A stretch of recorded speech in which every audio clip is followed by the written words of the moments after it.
오늘 오후에 이 시간 늦은 좀 피곤할 수도 있겠지만 거룩한 주일 하나님의 날 이 시간까지 예배를 드릴 수 있고 이 자리에 있을 수 있는 것 그 자체가 은혜인 줄 믿습니다. 우리 함께 인사 나누면 좋겠습니다. 잘 오셨습니다. 당신은 하나님의 기쁨입니다 라고 좌우 앞뒤 한번 인사 나눴으면 좋겠습니다. 그렇습니다. 우리는 하나님의 기쁨인 줄 믿습니다. 여러분들은 찬양 중 특별히 좋아하는 찬양이 혹시 있으신가요? 모든 찬양이 곡조가 있는 기도이기 때문에 우리의 고백을 담아 찬양을 고백할 때 모두가 다 사실 은혜가 되는 것이 맞겠지만 그래도 나에게 좀 더 특별한 찬양 말입니다. 저희 외할머니께서는 나의 등 뒤에서 나를 도우시는 주, 이 찬양을 늘 부르셨고, 그리고 이 찬양을 부르실 때마다 눈물을 흘리셨던 그런 기억이 있습니다. 이처럼 특별히 더 와닿고 더 특별히 은혜가 되는 그런 찬양이 아마도 각자에게 있을 거라고 생각됩니다. 저도 있죠. 저는 여러 찬양이 있겠지만 온 땅의 주인이라는 이 찬양을 좀 특별히 좋아합니다.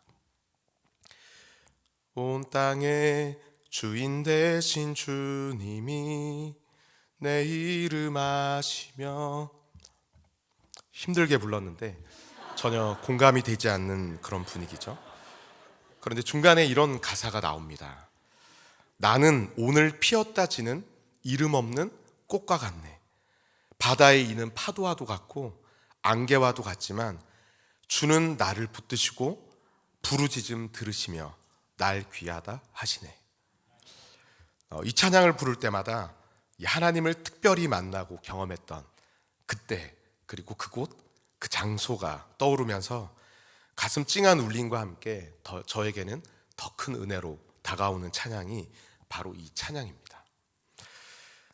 제가 좋아하는 이 찬양의 모티브가 된 말씀이 바로 오늘 우리가 함께 읽은 이 본문 시편 103편의 말씀입니다. 오늘 이 시편 103편은 다윗의 시입니다. 다윗이 짓고 다윗이 노래한 찬양이죠.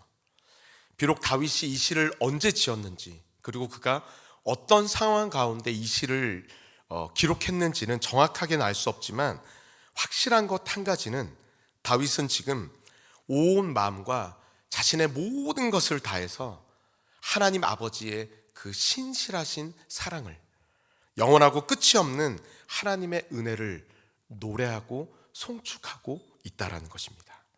먼저 1절 말씀을 함께 읽겠습니다. 1절입니다. 시작. 내 영혼아 다 그의 거룩한 이름을 송축하라. 다윗은 노래를 시작하면서 우리가 예배 전에 우리 찬양팀과 함께 불렀던 찬양이 내 영혼아 여호와를 송축하라 고백했지 않습니까? 오늘 다윗도 이 노래를 시작하면서 1절과 2절을 포함해서 송축하라를 무려 3번이나 반복해서 고백하고 있습니다. 선포합니다. 송축하다라고 번역된 이 원어의 본 뜻을 살펴보면 무릎을 꿇다, 꿇어 엎드리다 라는 뜻을 가지고 있습니다. 즉 다시 말해서 온 마음을 다해 하나님 앞에 엎드려, 꿇어 엎드려 하나님의 은혜와 그 사랑을 감사하고 찬양하는 것, 그것이 바로 송축하다이죠. 다윗은 지금 자신을 향하여서, 스스로를 향하여서 내 영혼아 하나님을 찬양하고 또 찬양하라. 내 영혼아 내 속에 있는 모든 것들아 하나님께 감사하고 또 감사하라 라고 자신을 향하여서, 영혼을 향하여서 선포하고 있는 것이죠. 그러면 무엇을 찬양하고 무엇을 감사하는 것이죠? 2절 말씀을 함께 읽겠습니다. 2절입니다. 시작. 내 영혼아 여호와를 송축하며 그의 모든 은택을 잊지 말지어다. 아멘. 여호와 하나님의 무엇을요? 모든 은택을 찬양하고 잊지 말고 찬양하고 감사하라라고 이야기를 하고 있죠. 그의 은택을 잊지 말고 하나님의 은혜와 택하심과 그 사랑을 기억하며 그것을 찬양하고 그것을 감사하라고 다윗은 2번, 3번 반복해서 강조하며 선포하고 있는 것입니다. 여러분, 우리 속담에 원수는 물에 새기고 또 은혜는 돌에 새겨라 라는 말이 있죠. 들어보셨습니까? 나쁜 것은, 그러니까 안 좋은 것은 물에 새겨서 그냥 빨리 잊어버리고, 반면에 좋은 것은 돌에 새겨 오랫동안 기억하고 또 생각하라는 것이죠. 하지만 대부분의 사람들은 그 반대로 생각하고 살아갑니다. 원수는 돌에 새겨서 잊지 않고 두고두고 기억하면서, 은혜는 물에 새겨서 뒤돌아서면, 지나가 버리면 다시금 잊어버리는 그런 존재가 저와 여러분, 연약한 존재라는 것이죠. 그러나 오늘 다윗은 어떻게 하라고 이야기합니까? 이 하나님의 은혜, 이 하나님의 사랑과 은혜를 바위를 넘어서서 우리의 영혼에, 우리의 마음에 새기라고 이야기를 합니다. 영원할 것만 같은 이 바위도 시간이 흐르고 시간이 지나면 바래지고 깎이고 결국에는 사라지게 되니, 하나님의 이 놀라운 은혜와 사랑을 어디에 새기라고요? 우리 마음에 새기고, 잊지 말고 늘 기억하며 감사와 찬양을 하나님께 올려드려라 라고 다윗은 이야기하고 있는 것입니다. 오늘 이 말씀이 오늘 우리에게 주시는 말씀인 줄 믿습니다. 하나님을 향한 찬양과 감사가 오늘 저와 여러분들의 삶에 더욱더 넘쳐나기를 간절히 바랍니다. 우리 입술에 끊임없이 고백되어지기를 간절히 바랍니다. 하지만 이것은 억지로나 의무감 때문이 전혀 아니죠. 우리를 향한 하나님의 그 사랑과 은혜는 어느 때에만 일시적으로 있는 것이 아닙니다. 하나님의 사랑은 끝이 없으며 멈추지 않습니다. 어제도 오늘도 그리고 내일도 매일 매순간 우리를 향해 끊임없이 흐르고 있는 줄 믿습니다. 하나님의 그 사랑, 그 은혜를 오늘 다윗의 고백과 마찬가지로 우리의 마음에 새기고 기억하고 또 기억함으로 하나님께 우리의 평생의 삶 가운데 찬양과 감사를 온전히 올려드릴 수 있는 저와 여러분들의 복된 삶이 되기를 간절히 바랍니다. 그렇다면 여러분, 다윗이 지금 강조하고 이야기하는, 우리가 잊지 말아야 할 하나님의 그 은혜와 그 사랑은 구체적으로 무엇일까요? 어떤 사랑과 어떤 은혜일까요? 첫 번째는 우리를 있는 그대로 사랑해 주시는 하나님의 사랑입니다. 연약하고 한계투성인 우리를 사랑해 주시는 하나님의 사랑입니다. 우리 14절과 15절을 함께 읽겠습니다. 14절과 15절입니다. 시작. 기억하심이로다. 인생은 그 날이 풀과 같으며 그 영화가 들의 꽃과 같도다. 아멘. 오늘 우리의 존재, 나라는 존재는 무엇이라고 이야기합니까? 먼지와도 같고 들의 풀과 꽃과 같다라고 이야기합니다. 그만큼 무가치하고 유한한 존재라는 것이죠. 여러분, 혹시 여기서 먼지는 창세기 2장에 나오는 이 아담을 지을 때 사용하신 흙과 동일한 단어입니다. 여러분들 중에 혹시 땅에 밟는 흙을, 아니면 굴러다니고 공중에 떠다니는 이 먼지를 소중하게 여기는 분들 계십니까? 발에 밟히는 흙마다 소중하게 모아서 유리병에 보관을 한다든지, 굴러다니고 뭉쳐있는 먼지들을 조심스럽게 소중하게 간직하고 보관하는 분이 혹시 계십니까? 아무도 그렇지 않죠. 아무도 관심 가지지 않고 있으나 마나한 존재, 그것이 바로 흙과 먼지이지 않습니까?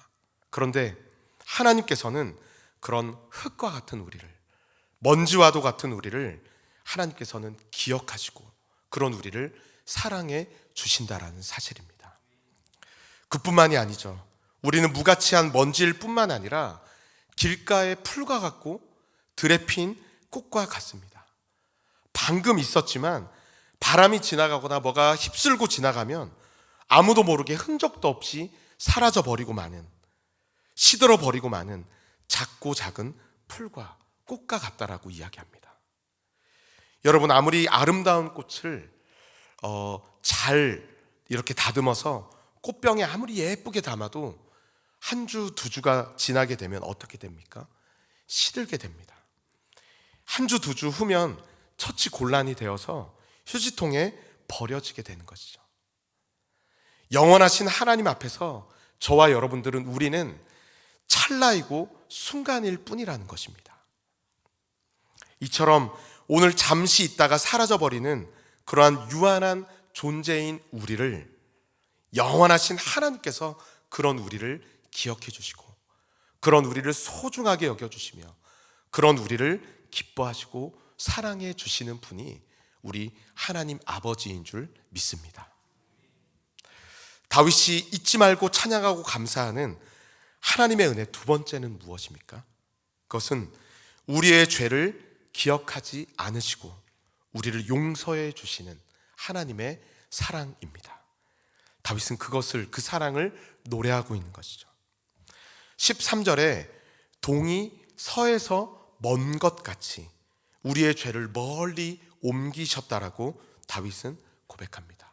여러분, 여기서 말하는 동쪽과 서쪽의 이 기준은 무엇일까요? 간격은 어느 간격을 이야기하는 것일까요?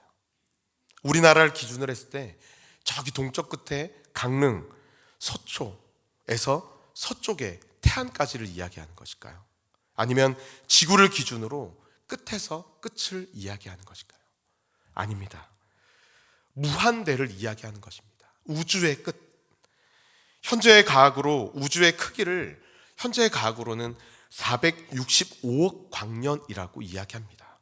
그것은 사실 끝을 모른다라는 것이죠. 하나님께서는 우리의 죄를 그렇게 멀리 보내주시고 멀리하여 주시고 우리를 긍휼히 여겨주사 우리를 용서하여 주시는 하나님이시라는 것입니다. 다윗은 하나님의 긍휼하심을, 하나님의 자비와 이 용서를 너무나도 선명하게 경험하고 또 그 사랑을 느꼈던 사람이었습니다. 밧세바 사건으로 인해 그는 죽을 수밖에 없었고 영원히 수치와 치욕을 안고 살아가야 하는 그임에도 불구하고 하나님은 진심으로 엎드린 그의 죄를 동에서 서로 옮겨주시고 용서하여 주시고 그를 다시 일으키시고 그를 다시 회복시켜 주셨습니다.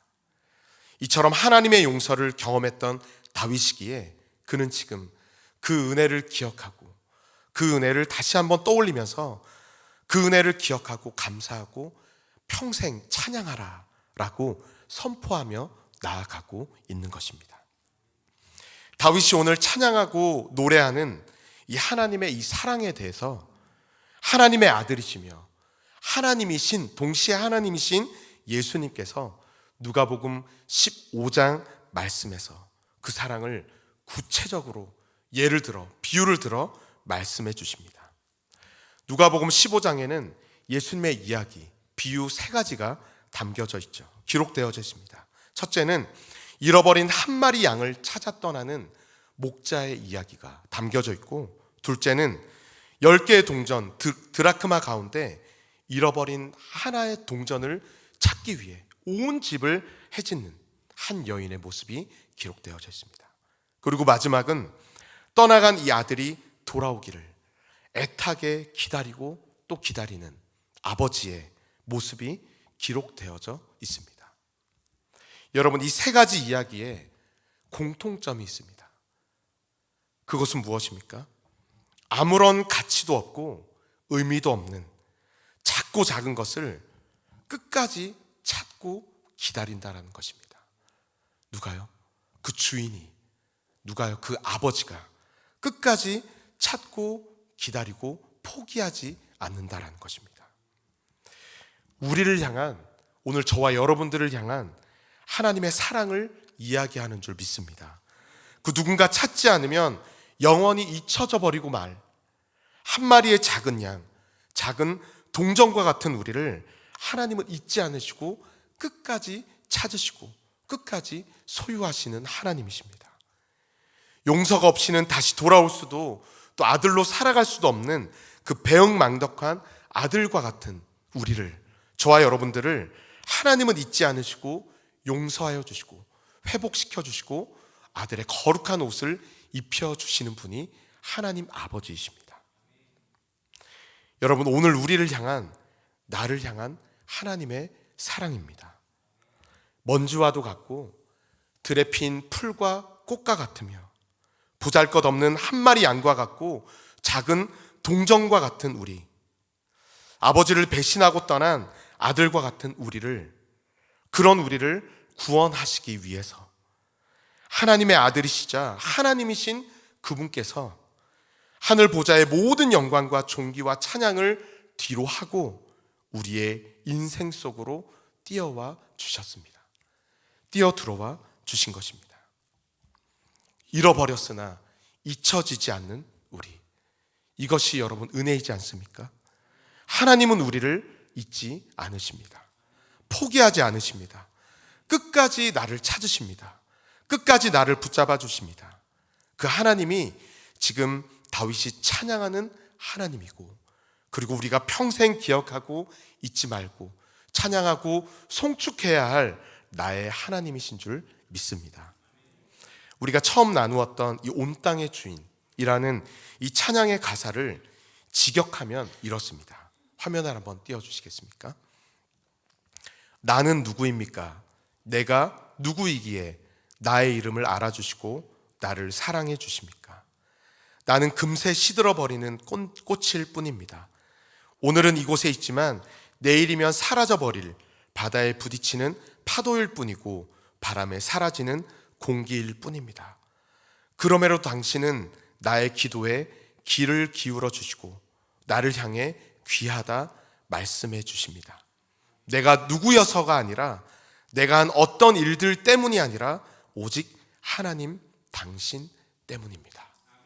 아멘. 사랑하는 성도 여러분, 오늘 이 말씀이, 다윗의 이 고백이 단지 허공만 울리고 사라지고 잊혀지는 그런 말씀이 아니라 오늘 우리의 입술에서 터져나오는 우리의 삶의 고백이 되기를 간절히 바랍니다. 이 찬양을 부를 때마다 늘 떠올리게 되는, 처음에 말씀드린 것처럼 그때 그곳 그 장면이 저에게는 있습니다. 신학대학원 입학 여부, 합격, 불합격 발표가 났던 그날 밤입니다. 어떤 결과가 있었을까요? 척하면 그거죠.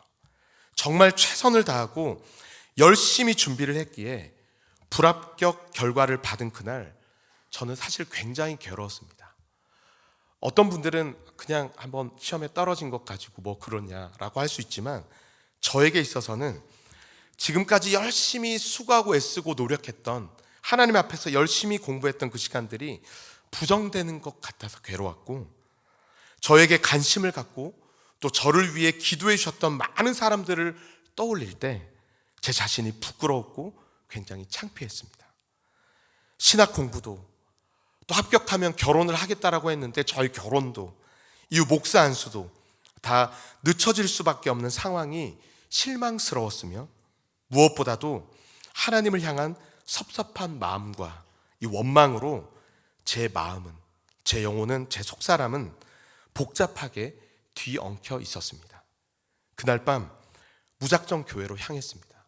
이것도 감사하죠. PC방이나 노래방이 아니라 교회로 제 발걸음을 인도해 주셨죠. 불 꺼진 유치부실에 이 구석에 앉아서 기도도 되지 않아서 그냥 신음하고 새벽까지 신음하고 괴로워하고 있을 그때 어느 순간 제 마음에 한 가지를 떠올려 주셨습니다. 그것은 내가 너를 기뻐한다라는 거였습니다. 하나님의 마음이었죠. 먼지와도 같고 들의 풀과 안개와도 같은 저였고, 아무도 알아주지 않는 구석 저 끝에서 마치 쭈구리처럼 웅크리고 있는 저, 하나님을 향한 믿음마저 흔들려 못난이가 된 저에게 하나님은 그럼에도 불구하고 너를 기뻐한다, 너는 귀하다라고 말씀해 주셨습니다. 하나님의 이 마음이, 그 사랑이 제 마음에 와서 닿을 때 저의 복잡했던 마음, 저의 무거웠던 마음, 물음표와 절망과 원망으로 가득 찼던 저의 마음이 거짓말처럼 다 사라지게 되었습니다. 무언가를 이루고 무언가를 갖추고 무언가가 준비돼서가 아니라 여전히 먼지와도 같고 안개와도 같고 잃어버린 동정과도 같은 나, 그럼에도 불구하고 그런 나를 기뻐하신다라는, 그런 나를 귀하다라고 말씀하시는 하나님의 그 마음을, 사랑을 깨닫게 될 때 이제 더 이상 그 어떤 상황도, 그 어떤 환경도 저에게는 아무런 문제가 되지 않았습니다. 하나님께서 주시는 참 평강을 누리면서 눈물 콧물 닦고 바로 짐을 싸서 집으로 내려왔죠.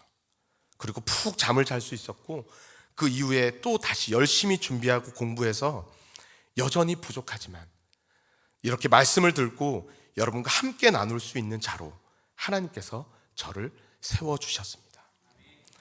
사랑하는 성도 여러분, 우리를 향한 이 하나님의 사랑은 추상적이고 뜬구름 잡는 그런 것이 아닙니다. 오늘도 나라는 존재를 사랑하여 주시고 나를 기뻐하시며 나를 용서하시고 회복시켜 주시는 그 하나님의 사랑은 너무나도 명확하고 너무나도 확실하고 무오한 하나님의 사랑인 줄 믿습니다. 오늘 그 사랑을 다시 한번 깨닫고 그 하나님 앞에 고백하며 송축하며 찬양하며 나아갈 수 있는 저와 여러분들이 되기를 간절히 바랍니다. 그 사랑을 우리가 깨닫게 될 때 우리의 입술에서 자동적으로 나오게 되는 고백은 무엇입니까? 나는 주님의 것입니다.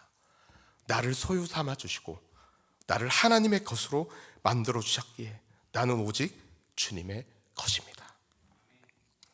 바라기는 다윗이 송축하고 찬양하고 감사했던 그 하나님의 그 놀라우신 은혜가 오늘 나를 향한, 다른 누군가를 향한 것이 아니라 바로 나를 향한 하나님의 은혜임을 다시 한번 깨닫고 하나님 아버지께 감사와 영광과 찬송을 돌려드리는 저와 여러분들이 되기를 간절히 바랍니다. 나아가 그 사랑에 믿음으로 우리도 반응하여서 나는 오직 주님의 것입니다. 나는 주님의 것입니다. 고백 가운데 우리의 삶을 온전히 올려드림으로 이번 한 주도 하나님의 뜻 가운데 하나님의 뜻을 이루어 드리며 하나님의 기쁨으로 살아갈 수 있는 저와 여러분들의 복된 삶이 되기를 간절히 바랍니다. 이 시간 오늘 말씀 기억하시면서 함께 온 땅의 주인 이 찬양 함께 하나님께 올려드리겠습니다.